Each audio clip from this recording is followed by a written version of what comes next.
De Ligue des Champions. C'est le troisième match sans victoire pour le Paris Saint-Germain dans la compétition. Mais comme pour les autres matchs, pour Luis Enrique, Paris méritait de gagner. Merci. Je pense qu'on a mérité de gagner, bien sûr. Non avec beaucoup de différences, mais on a mérité un petit plus. C'est mon avis. Voilà pour Luis Enrique. Alors, le PSG dans le dur, est-ce que c'est vraiment problématique? Oui ou non? Regardons vos réponses. Ça dit quoi? Allez, on y va. C'est oui pour Alicia, c'est oui pour Jérôme. Ah bah c'est non pour Ludovic. C'est oui pour Séverine, c'est oui pour Raymond et c'est oui pour Raphaël. Loïc, vous êtes seul. Loïc, choisis. Le choix du roi, vous décidez. Soit vous mettez tout le monde comme ça dans les cordes, vous leur expliquez le football et la vie. Bien sûr. Soit vous les écoutez et après vous les mettez dans les cordes une fois qu'ils sont tous venus mettre des petits coups de poing. Je commence.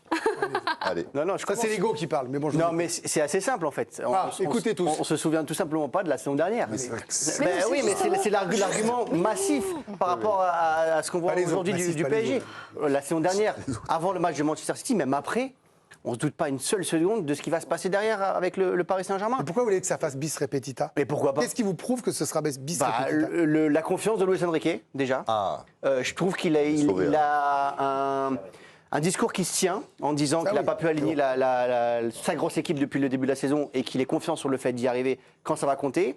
Il sent que son équipe est capable de reproduire les mêmes choses dans les matchs qui vont compter. Il n'y a plus la Coupe de France, donc je me dis quand même qu'il y avait 6 matchs en moins, il y en a 2 qui sont revenus, donc il y a 4 matchs en moins dans la saison. Donc finalement, physiquement, ce Paris Saint-Germain-là va pouvoir se refaire un tout petit peu sur le courant du mois de février parce qu'il y a moins de matchs à disputer en février. Et ben moi, je pense qu'en mars, quand ça va compter, le Paris Saint-Germain sera capable d'être là. Je ne dis pas qu'ils vont gagner avec des champions, mais en tout cas qu'ils seront capables de faire face à Barcelone. Sauf que là, ils se retrouvent un peu bêtement. Si jamais ils passent le barrage, parce que si c'est Monaco, c'est pas forcément évident. Karabakh, ça peut être un match piège, pardon. C'est Chelsea ou Barça, tout de suite, alors que vous auriez pu vous épargner un 8e et jouer, je manque de respect à personne, l'Atalanta, Leverkusen, la Juve, qui vous voulez. En 8e. Ouais. Vous savez qu'à 1-0, hier, ils prennent l'Inter en 8e normalement. Oui, mais ça joue pareil. Ils auraient pu à 2 buts près prendre les autres. 7e, ils prenaient l'Inter. Après, les dernières, ils sont. Après, la dernière. L'Inter, c'était finalisé. Oui, d'accord. Mais Loïc, Mais ils auraient pu prendre le Sporting, qui les a battus. Si je te suis, les dernières, ils sont champions d'Europe en battant en 8e Liverpool. Avec retour à Liverpool. Exactement. Donc, effectivement. Mais la grande différence, je trouve, c'est que physiquement, l'année dernière, tu arrives lancé. Il n'y avait pas de blessés.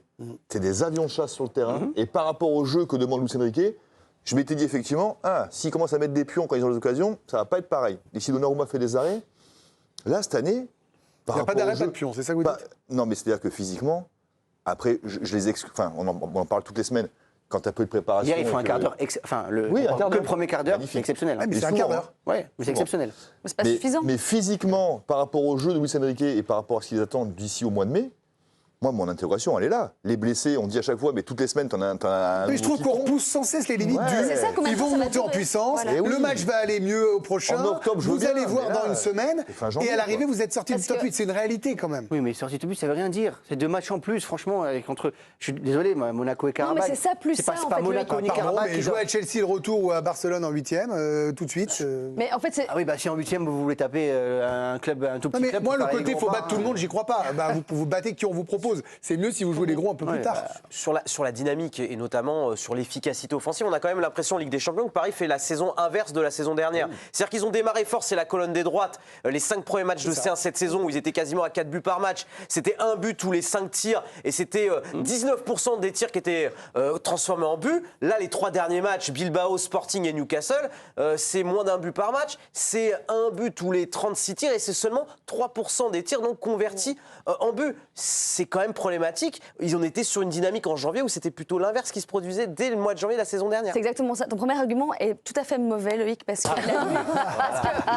C'est nul, Tanzi. Vous le gardez ça quand même, au cas où ils sont champions d'Europe encore. Parce que je te jure que la mue du PSG l'année dernière, elle démarre dès le tout début du mois de janvier, avec que des victoires convaincantes et aucune défaite au mois de janvier. Ici, le mois de janvier, quand tu fais le bilan du mois de janvier, je suis désolée, il n'est pas bon. Ah bah non. On est d'accord. Le dernier match convaincant du PSG, honnêtement, au niveau du jeu. Il remonte à quand? Mais franchement, la première mi-temps au Sporting, elle est bien. Oui, mais le match complet. Ah bah non, mais tout le match complet. Mais 90 minutes, 90 minutes, bien sûr. tu n'as plus ça. Ton milieu de terrain n'est plus aussi souverain. S'il y a un PSG Rennes 5-0. Oui, voilà, c'est ça, exactement. PSG Lille. C'était bien. Oh, mais allez, c'était bien. Non mais elle a raison, la comparer, là c'est plus comparable. Le mois de janvier est passé, c'est pas le mois de janvier de l'an dernier, Loïc. Ce sera plus comparable en 16e et en 8e de finale. Parce que ton premier argument, c'était vraiment ça, on ne se souvient pas de l'année passée. Moi, je me souviens très très bien. Dès le mois de janvier, je suis désolée, on a vu un autre visage. On a vu un autre... Et le match, Mais physiquement, elle roule dessus. je suis désolée, on a vu un autre PSG dès le mois de janvier. Là, c'est pas du tout la même chose. Le milieu de terrain n'est plus aussi souverain. Devant, c'est compliqué. Dembélé, on a beau nous dire, oui, il est revenu, ça devient compliqué. Doué, je suis désolée, il n'est plus là.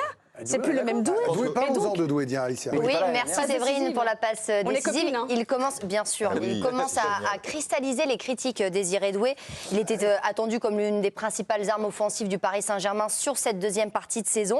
Et il a une nouvelle fois déçu face à Newcastle après son entrée en jeu à la 22e minute. Il a manqué d'impact, trop de déchets, il est passé complètement à côté de son match et il devient un petit peu le symbole de ce PSG en panne, en délicatesse depuis plusieurs semaines, depuis son retour de blessure, ou d'ailleurs blessure au pluriel, où il a enchaîné les pépins physiques. Il n'a plus la même régularité, il n'a plus la même solidité.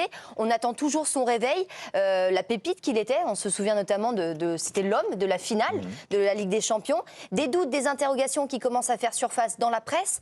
Parmi les supporters parisiens, c'était quand même 3 sur 10 dans l'équipe et une influence loin de son potentiel, écrit le journal. Alors évidemment, on est prudent, Raymond, parce que l'an dernier, tout le monde s'est pris une claque en disant bravo et qu'il y avait des gros doutes jusqu'en janvier et qu'ils nous ont montré des choses exceptionnelles. Donc il y a à la fois une prudence par rapport à ce qui s'est passé l'année dernière, qui se transforme par la même occasion en indulgence, mais en même temps, on peut aussi faire le constat que ça tourne moins bien, et ça c'est factuel, Doué ou les autres d'ailleurs. C'est factuel, ça tourne moins bien, et c'est...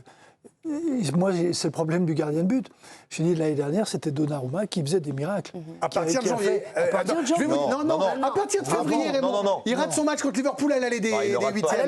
Non, il ne le rate pas, il rate l'arrêt à la fin. Donc il rate son match. Mais je veux dire, oui, mais une boulette.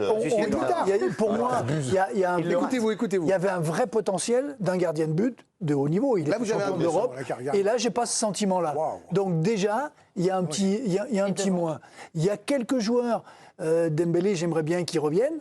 Statistiquement, c'est pas si mal. L'année dernière, à la même époque, il était revenu. Là, il est pas revenu. Doué, j'ai l'image de Doué dans ce match-là, à 1 minute de la fin, où il est sur le côté. Je veux dire, il y a quelqu'un qui veut lui donner le ballon et il ne bouge pas. Il est là. Alors qu'il faut aller marquer. Il faut aller à la provoque. Il faut tenter quelque chose.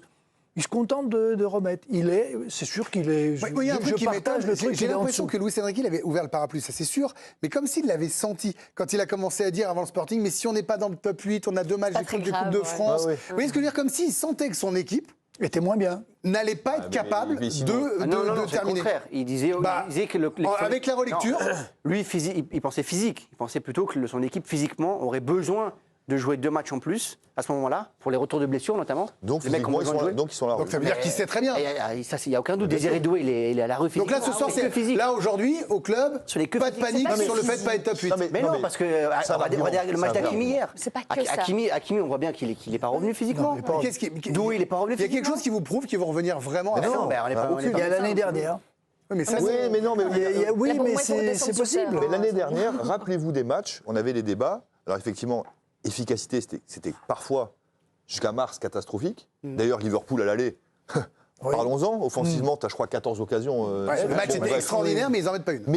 Mais la vérité, c'est que City, tu perds 2-0, tu leur roules dessus physiquement. Et d'ailleurs, tu reviens grâce à ça. Liverpool, tu leur roules dessus physiquement, aller-retour. Cette année, s'il y a un gros match, c'est mené 2-0.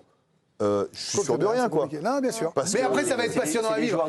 Je rappelle, demain, tirage au sort, on saura si le Paris Saint-Germain affronte Monaco. Donc, on saura si Monaco affronte le Paris Saint-Germain ou Karabag. Voilà, tirage au sort de ces barrages. Et on analysera tout ça, on débriefera tout ça demain dans l'équipe de règles du soir. Antoine Pinot arrive dans un instant pour le petit filet. Mais pour le moment, nous allons jouer.